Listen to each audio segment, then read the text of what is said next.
Hey everybody, welcome back. Today, I'm going to give you a couple of tips on how to make your Mr. Heater a whole lot more efficient. Let's check it out.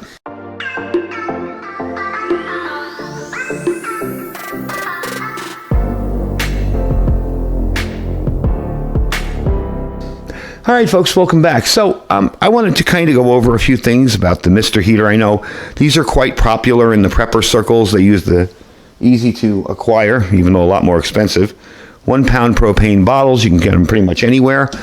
Even after a disaster or collapse, I guarantee you they'll be on the shelves. Even during the pandemic, I could still find them. A whole lot more expensive, but you could still find them.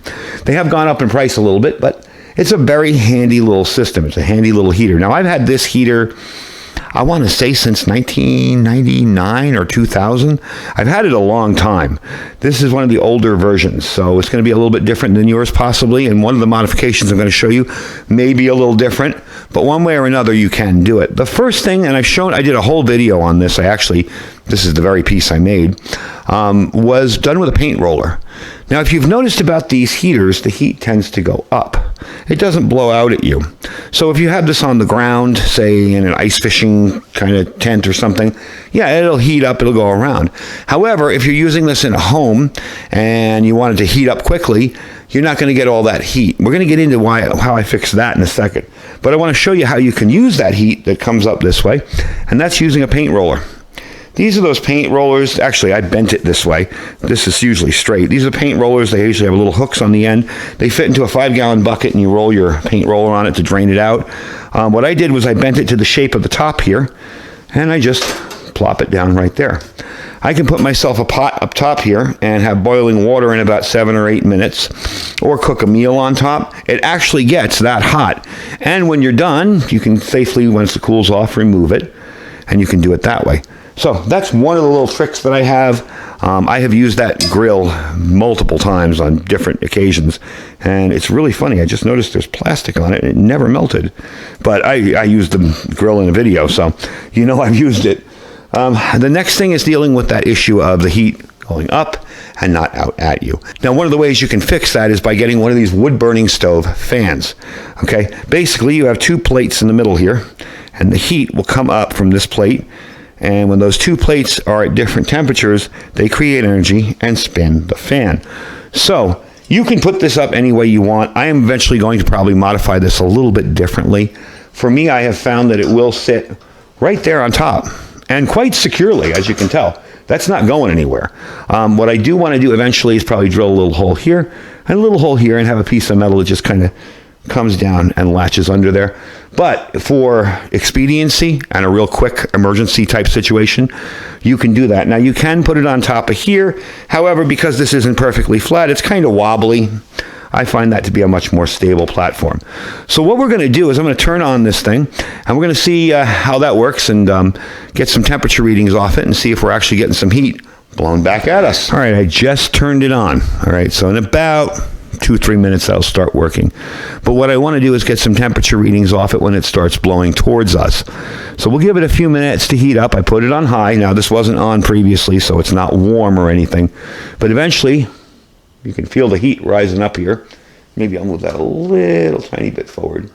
There we go. And also, too, on these fans, they have a little piece of metal up here that's actually made for picking them up. Like that. And this piece of metal won't get as hot as the rest, so you can kind of pick it up. Just leave it flopped over like that. So we're going to give it a few minutes. We're going to wait till it starts working. I'll keep an eye on the time. It's 21 after the hour, so we'll see how long it takes before that starts spinning. Okay, we're just starting to get a spin on it. As you can see, it's been exactly 1 minute 30 seconds. I actually timed it over on my wall clock on that side of the room. We're just starting to get it spin now. As it gets hotter, it will spin quicker. I want to take a quick reading on the center of that. Center of that is can you see that? 188.2. So that's about the temperature you need to get to.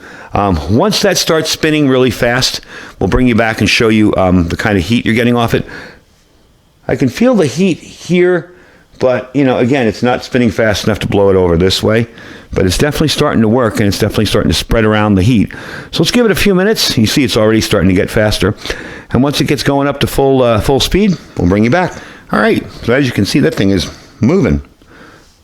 And we are getting nice warm air off that. Instead of it going up here and being wasted, a lot less heat coming off here on the top.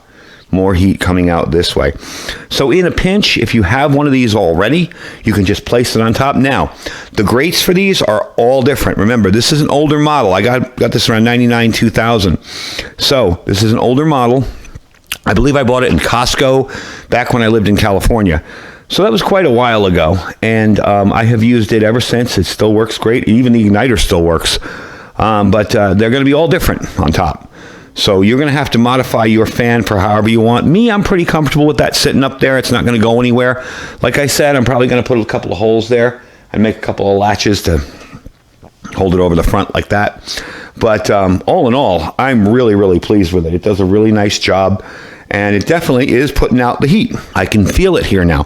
Whereas before, the only place I'd feel heat would be above. Now I'm feeling it come. Actually, I'm feeling the heat come right back to here, almost to the camera. So it's definitely doing a good job. It's a very simple modification. I don't know how much this was. I believe this was like 15 or 16 bucks. They're not expensive. They're all over Amazon. I'll put a link to this one, but really this isn't about, you buying from my store. It's just, this is, what is it, Thomerson Stove Accessories. And that's the manual for it. So that's pretty much it. Plus, I can use this on my wood stove, my Vevor wood stove too, and I can set it on top of there if I'm using it in a hot tent and kind of circulate the heat around. So definitely a cool little modification. Very, very simple. In my case, I just stuck it up top there. Again, the grates are all different on these. As the years went by, they've changed. So they're probably going to be a little different on yours.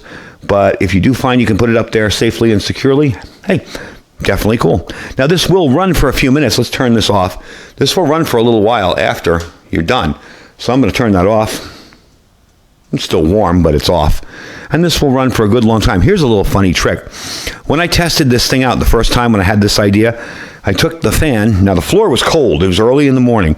The fan was running from the heat, and it was, kind of dwindling, dying down. I took it and I put it on the floor. The floor was cold from it being cold overnight. This thing took off again because, again, the temperature difference.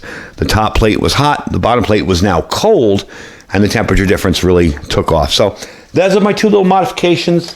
This is a simple way to cook on one of these in a pinch, and that's a simple way to make it a little bit more efficient, and I can still feel the heat coming off it, except now I'm feeling a little bit of a breeze. So, now is the time to think about this stuff. We're going into summer where it's going to be hot. You want to shop for your winter clothing now because it's all going to be on clearance. Your winter devices like heaters, heater, wood stove, fans, stuff like that, because everything's going to be on clearance because they want to move the summer stuff in. It's going to be on sale. You always want to shop opposite seasons. That way you get some really good deals. Anyway, folks, that's the video for today. Like I said, I'll put a link to this fan down below. You can check it out. There's literally thousands of these on Amazon or all over the internet. They're fairly inexpensive. Don't forget, check out our Amazon store down there. If there's nothing in the store you like, just click the link, shop as you normally would. Don't forget our My Patriot Supply link. That's preparewithiridium.com. Okay, folks? I got $200 this month off of a 3-month kit. That's a whole lot of food. If you're just getting started and you want to bulk up your food presence right away, just make sure you store water for it because it has to be hydrated. Definitely check out My Patriot Supply. That's preparewithiridium.com. Preparewithiridium.com. Okay? Below that is our freeze-dried wholesaler link, 15% off for using my link.